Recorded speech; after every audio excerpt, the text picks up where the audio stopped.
Hello, my name is Susan Evans. I'm at the School of Design in Hong Kong Polytechnic University.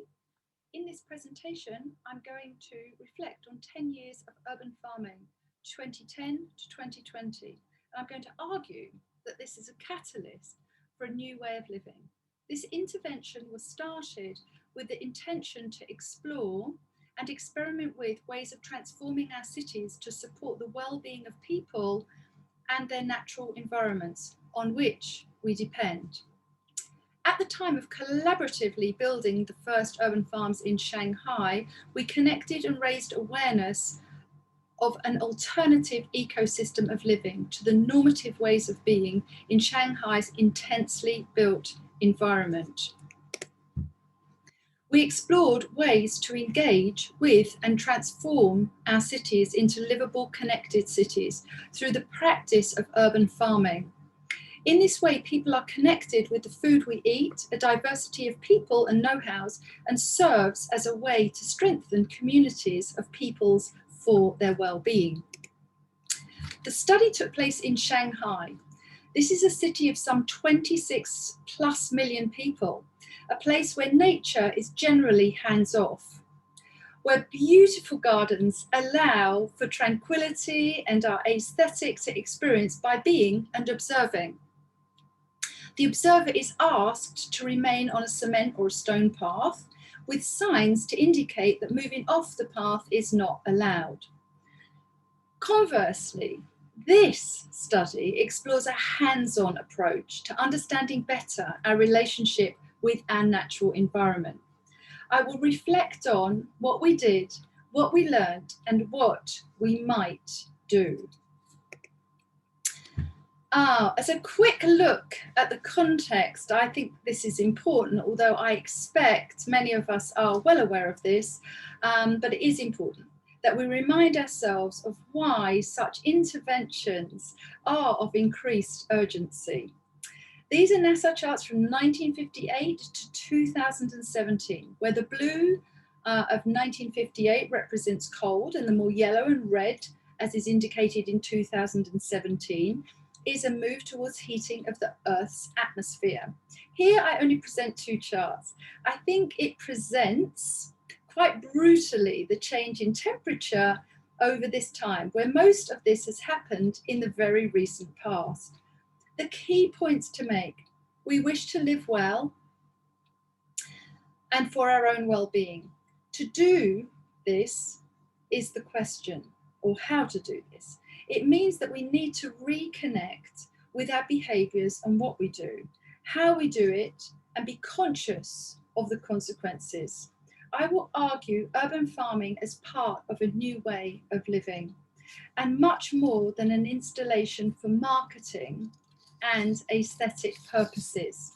It's a way to engage in community, build new relationships, become conscious of personal health, and learn new skills. I start by reflecting on the rooftop space, because this is an opportunity for urban farms, both in Shanghai and in New York, as is the example. In such a transformation, choices are frequently viewed through the lens of advanced technologies and economies. A simple switch of energy sources, installed, done, job done. Yet what about if we gave time to the direct benefits of local people? For example, this adds greater value to the choice of an urban farm. There are vast differences in this approach, and it's not easy to say we need one over the other, although choices are to be made. And what is a city without people? And what are people without a natural environment or without food? An urban farm is living, and if it is to live well and it is to optimize its potential, then there are considerations up front for its thriving contribution to a city. As I reflect back on 2009, when this journey started, at this time, urban farms, the term or the thing, were not exactly on the map. they were not a concept that was known in China. They had not migrated to China. And for internationals who had visions of urban farming, it was associated with values that didn't translate well into China. So at this time, I had to negotiate and fight hard for the term urban farms. The term is a good one, and we gave it the values for a positive transformation in cities, standing for well-being, relationships, good food. It took huge collaborations, and in the end, we started a movement. So in the following slides, I reflect back at some of the relationships, the learning and the designed artifacts from 2009 when we started to build. And this map here that we're looking at now really is a sort of conceptual representation of some of the contributions we made. It's not everything, but it's a representation of some of the work that we did to really start this movement.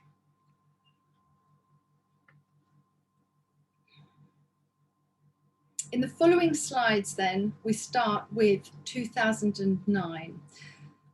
The key here was learning by doing. The first collaboration was with like-minded architects and change makers. This was the start of Jiashan Market Rooftop, and we did it together so that others could learn, co-creating working prototypes. You see this happening sort of like, I think, on the right-hand side of your screen, or maybe the left-hand side of your screen. This is the very first building that we did.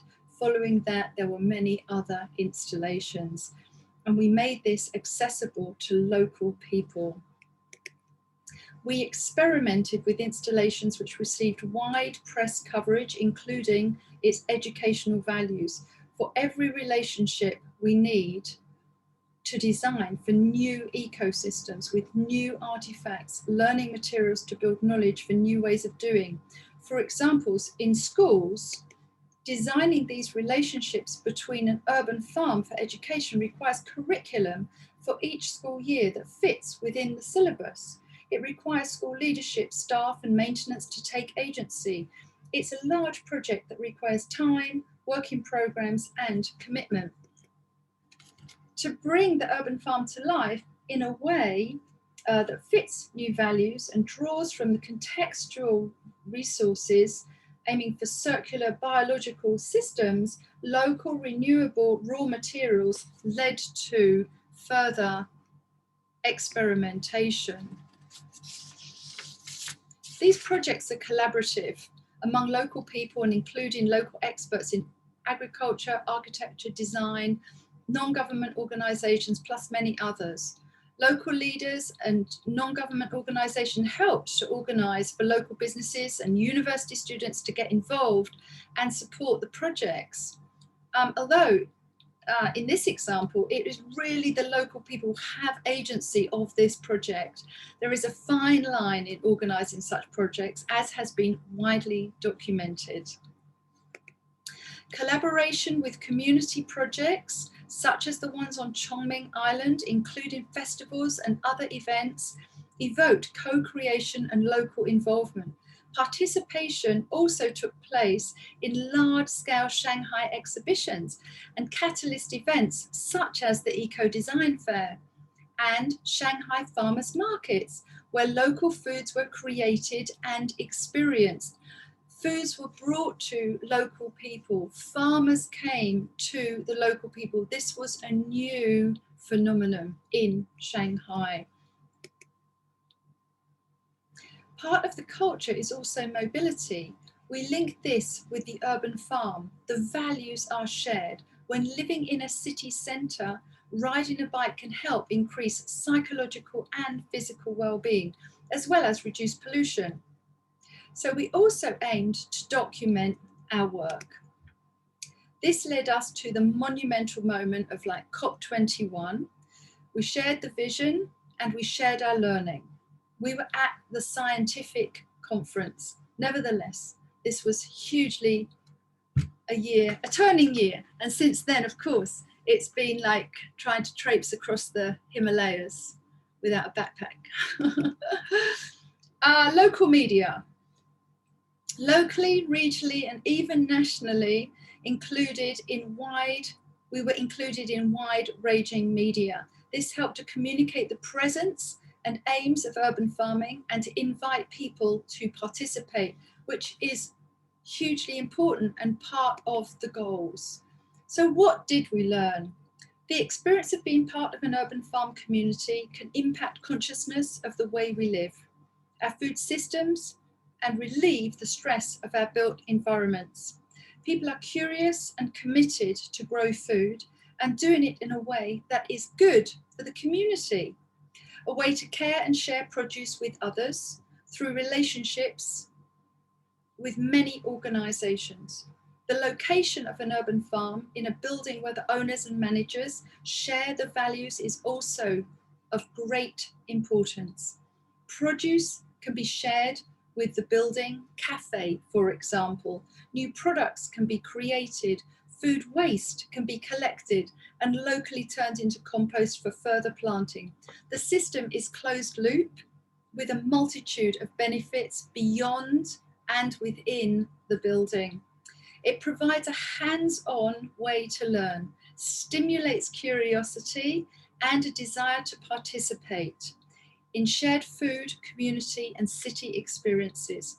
An urban farm provides a service to community, to our cities and for us. In our built city of Shanghai, China, we ignited a phenomenon. It's taken quite a long time, but it happened. What I hope to have demonstrated is that an urban farm is part of a new way of living that can be designed to encourage this purpose. What we have learnt though over time, and as urban farms have become integrated into city spaces, that there are dualities. And it's important to understand these dualities. There's an opportunity for us to move beyond a type of marketing, in fact, a type of band-aid is what Ehrenfeld calls it. There is room for improvement when we start to design for an urban farm, understanding that first of all, it's a living thing and that is connected. The community is a start. So I'm going to look at the dualities from left to right. And if you're looking at it the same way that I am, on the left, the current view at the top, it says 5-star golf course.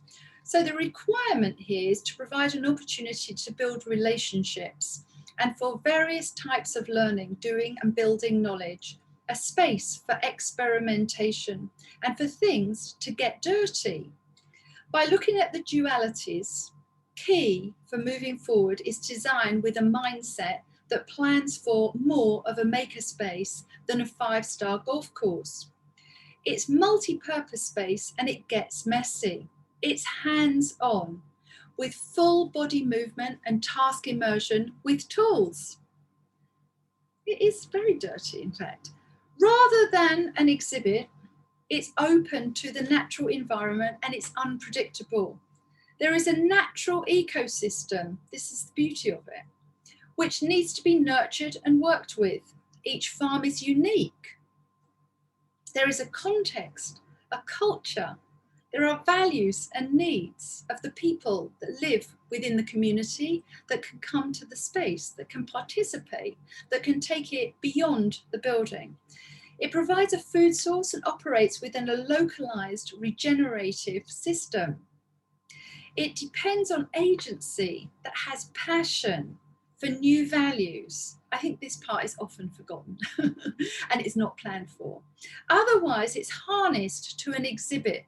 This tends to be often what is built and what is viewed from a distance as opposed to what I'm hoping to describe here. The concept is a living concept. It evolves and it can be challenging with all these moving parts, but that in turn is the beauty of it. So where are we? We are actually in transition and we've made huge amounts of progress and these last couple of years have been phenomenal. We are in transition with new values, new economics, and new ethics. In the UK, the Horticultural Society's latest and largest installation has a focus on the well-being of people. COVID-19, pandemic observations, growing your own food becomes a measurable contribution to the food we eat. Thank you, Sheffield University. Hong Kong, Nam Fung development includes an urban farm in its development. This is an example of marketing at the moment. Let's see. And the food infrastructure and well-being movement has started to transition from quadrupeds to plants. Food and agriculture, we can say, are radically shifting. We are at the very beginning of this, but it's starting to take hold. So we can summarize this and we can say an urban farm represents a new way of living. It is a catalyst for radical community change and brings with it a set of new values, new economies, new ethics, and new policies. We do need those new policies, actually, to support this change. This is a future vision, and we're in transition, and we can design for these new ways of living. Not only can we design, we should be designing. This is where all our new design approaches come into play. We are designing for well-being. We are designing for city change. So, how to design better for a new way of living using the urban farm as a catalyst. I focus here on the architectural contribution, the mindset change needed to do this better. Firstly, it's a living system. It needs to be porous with the surrounding community. In addition, it is the design for these new relationships that are key. I mean, I can't stress that enough, but I think my whole presentation has been about that, so I do hope that you've taken that away. So it is a move beyond the technical and the aesthetic approaches, which are often where our design ends or has in the past. So relationships, community, porosity is the future. Thank you very much for taking the time to listen. I'd like to thank everybody who has been part of this for their huge dedication, support, involvement, encouragement, patience, risk-taking, hard work, and continuation in all its forms that have spun out from this journey, as I know many of you are still working on this journey. Thank you to everybody. Bye-bye. Good luck, everybody.